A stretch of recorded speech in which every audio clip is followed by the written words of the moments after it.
Жұмыстан түсетін уақыт болып, ұсақ-түйек бұйымдар сататын дүкендер жабылатын болды. Альпрадо Хеккнис сыртқы киімдерін киініп үйіне қайтуға әзірленіп, есіктен шыға бергені сол еді. Қожайыны Карл мырза жолығып қалды.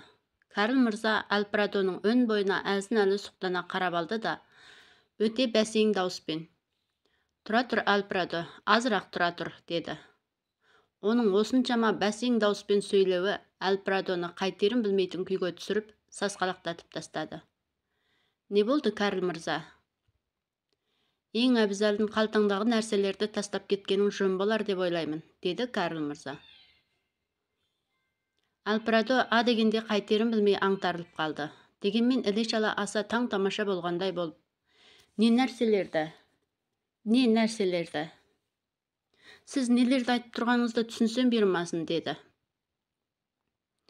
«Бір ұпа қалбыры, бір тал талап, одан өзге кем дегенде 2 тал тіс порошогы. Альпрадо, осыдан да толығырақ айтып беруім керек пе?» деді Карл мырза суық түсін сыртына салып. «Сіздің мұныңыздың мәнісін расында түсіне алмай тұрмын», деді Альпрадо жауап беріп. «Сіз әйтпесе мені құтырып қалған екен деңіз». Оның екі беті өрттей қызарып кетті. Альпрадо Карл мырзаның ішіп-жеп қараған ызғарлы көз жанарынан өзінің нелер істегенін біле алмай аңтарылып қалды. Қожайынына тура қарауға әсте батылы барар емес. Сәлден соң Альпрадо қалтасындағы нәрселерді алып шығып тапсырып берді. «Ұр екенсің, Альпрадо?» деген Карл мырза. «Жарайды, жігітім. Сен қазір осындай жамандық істеумен айналысқаныңа қанша уақыт болғаны маған айтып бер», деді. «Осы жолы ғана, Карл мырза, ант су ішейін. Мен осыдан бұрын дүкеннен ешқандай нәрсе алып көргенім жоқ». Карл мырза оның сөзінің аяғын тоспай сөз қыстырып: «Тағы да өтірік айтқың келіп тұр ғой деймін. Сен мені сондай ақымақ деп ойлайсың ба? Мен өз дүкенімдегі істердің есеп-қисабын да біле алмаймын ба? Мен сенің осындай істермен айналысқаныңа көп болғанын да білемін», деді. Карл мырзаның бетіндегі күлкі бейнесі тіпті бір сотты болып ақ кетті. «Мен сақшыларды жақтырмаушы едім, бірақ сақшы шақырамын. Ол тұрып: «Дегенмен осының алдында сенің әкеңе телефон шалғым келіп тұр. Оның Ерке Шолжаң ұлын сақшыға тапсырып бергендігімді ескертіп қоймақшымын», деді. «Әкем үйде жоқ, ол баспахана жұмысшысы, қызметке түнде шығады». «Онда үйлеріңде кім бар?» деп сұрады Карл мырза. «Үйде шешем бар». Карл мырза телефонға қарай аяңдады. Альпрадо қорыққан сайын даусы зорайып шықты. Өзінің қорқу дегеннің не екенін білмейтіндігін әйгілеп тұрғандай болды. Бұл оның көп жылдан бергі әдет еді. Альпрадо айғайлап сөйлеп тұрғанмен, алайда оның даусы мүлде алқымына кептеліп тұрған еді. «Тұра тұрыңызшы, Карл мырза. Бұл істің өзгелермен мүлде қатысы жоқ. Шешеме айтуыңыздың қажеті де жоқ».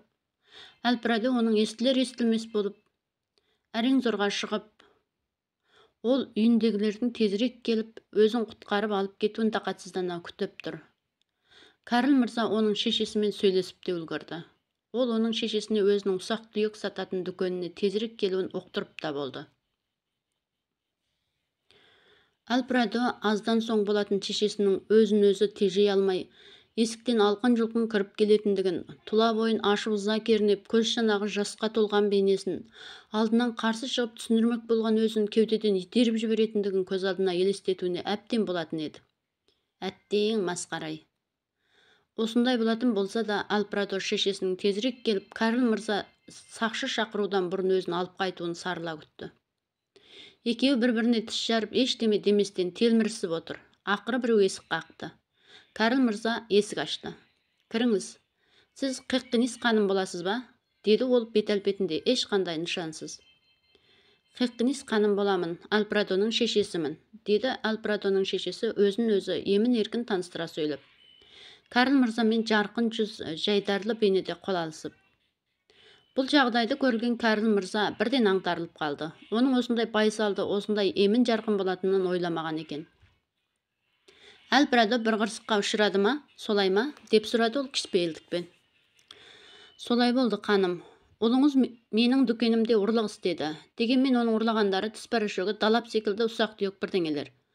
«Рас солай ма, Альпрадо?» деді ол аздап қиналған бейнеде, ұлына сұрап. Әрі сабырлы бейнеде оған қараған қалпында. «Рас солай, шеше. Осындай іске ұрынатын бұл не қылғаның? Деп сұрады ол жалғастыра. Маған ақша қажет болды, шеше. Ақша қажет болды дейді. Сен ақшаны қайтпекші едің? Сотқар балаларға ілесіп жаман үйреніп кеткенсің бе? Хикнис ханым Алпрадоның иығынан жеп жеңіл ғана қағып қойды. Ол өзі төтенше түсінетін бейнеде.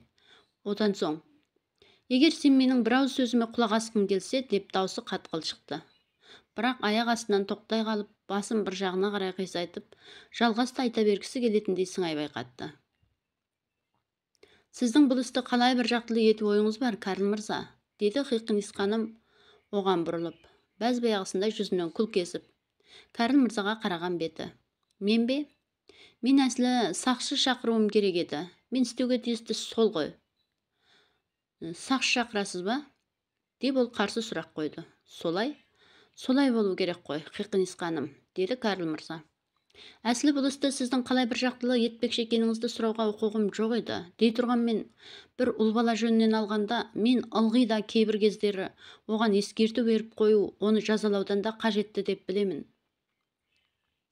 Алпрадо қараса, бүгінге шешесі мүлде басқаша, бір бейтаныс адамға ұқсап кеткендей көрінді. Қарашы, ол соншама емін еркін күліп тұр, көңіл күйі соншама мейірлі. Мен Алпрадоны алып кетсем, сіздің көңіліңізге келер келмесін біле алмай тұрмын, деген ол сөзін толықтап. Қарағанда оның бойтұрқы сорайып көрінгенмен, мынадай балалардың қаншасында ми бар дейсің? Карл мырза бастапта Алпрадоның шешесі шошығаннан қайтерін біле алмай сасқалақтап, екі көзінен сорасы ағып, ол үшін жалынып жалбарынар деп ойлаған. Алайда мұның мүлде керісінше болды. Оның ұстамдылығы өзіне бармағын шайнатып өкіндіріп кетті. Ол іштей осы әйел затына мойынсал бола бастады. Әрине болады ғой, деді ол аздап ойланып алған соң. Менің кісілікке жат нәрселер істегім келмейді. Мен қазір сізге өз бекімімді айтамын. Ұлыңа ескертіп қой, ендігәрі бұл жерге аттап баспайтын болсын. Бүгін түндегі іс жөнінде болды, салауат болсын. Осылай шешсе бола ма, Хикнис ханым? Онда сізге расында рахмет айтамын. Мен сіздің жаралмаған жақсы адам екеніңізді есімнен шығармаймын. Олар қоштасарда Карл мырза тебіренген бейнеде Хикнис ханымның қолын қыса ұстап тұрып. Сізбен танысқаныма өте қуаныштамын. Біздің тек осындай формада жүздескенімізге төтенше өкінемін. Менің осылай істеуімнің барлығы Алпрадоны жақсы болсын дегенім екеніне сеніңіз, деді. Бұл түбін қуғанда мәңгілік таныспай өткеннен жақсы ғой, деді ол. Кеш жарық мырза. Олардың қолын мықтап ұстасты. Бейне арадағы араласы өте арадағы көне достарға ұқсайды. Кеш жарық, Хикнис ханым, өте ұяттымын. Алпрадо мен шешесі ұсақ-түйек сататын дүкеннен сыртқа шықты. Олар қан көшені бойлап жүріп келеді. Хикнис ханым адымдай басып алғалы ілгерілеп келеді. Екі көзі тұп-тура алдына тігіліп алыпты. Екеуі де тіс жарып тіл қатыспады. Арада біраз уақыт өткен соң Алпрадоның шыдамы таусылып сөзге келді. Тәңіріме мың мәрте алғыс, ақыр-аяқ осымен бітті, деді. Өтінейін сенен, біраз тынышталшы, сөйлемеші, Алпрадо. Үйлеріне келген соң Хикнис ханым сыртқы киімдерін шешіп, ұлына қарап та қойған жоқ. Сен жақсы бала болмадың, Алпрадо. Сен осы ылғи да кесел тауып кеп жүретін болдың. Тәңірім кешіре көр оны. Сен несіне сілейіп қалғансың, тез барып ұйықта. Естіп қой, бүгін кеште болған істерді әкең айтушы болма, деген ол ас үйге еніп кетті. Шешем аса ұлы адам екен ғой, деді төсек үстінде жатқан Алпрадо өзіне өзі сөйлеп. Ол дереу барып шешесіне соншама керемет екенсің деп айтуым керек деп сезінді. Ол орнынан түрегеліп ас үйге барып еді, шешесі шай ішіп отыр екен. Бірақ сол бір көрініс оны селк еткізді. Шешесі сол арада жаны бойынан шығып кете жаздап қорқып отыр екен. Көңіл күйі астан кестең. Ұсақ-түйек сататын дүкендегі сабырлы да салмақты бейнесінен ныпсы да көрінбейді. Ол қолына ұстаған шай шынысын дірілдей жоғары көтеріп еді. Шайқалақтап ішіндегі шайы үстел үстіне төгіліп кетті. Еріндерін жымырып алыпты. Бір жолдың өзінде көп картайып кеткендей көрінді. Алпрадо соған тұрған орнында үн-түнсіз қарап тұр. Қыңқ еткен дауыс шығарар түрі жоқ. Оның ойына аяқ астынан жылау келе қалды. Діріл қаққан қос қолынан бетіне түскен тарам-тарам әжімдерден шешесінің ішкі көңіл күйіндегі қиналысы көрінгендей болды. Ол өзінің ержеткендігін кенет біле қойғандай болды. Бүгін кеште Алпрадо тұңғыш рет өз шешесін шынайы таныды.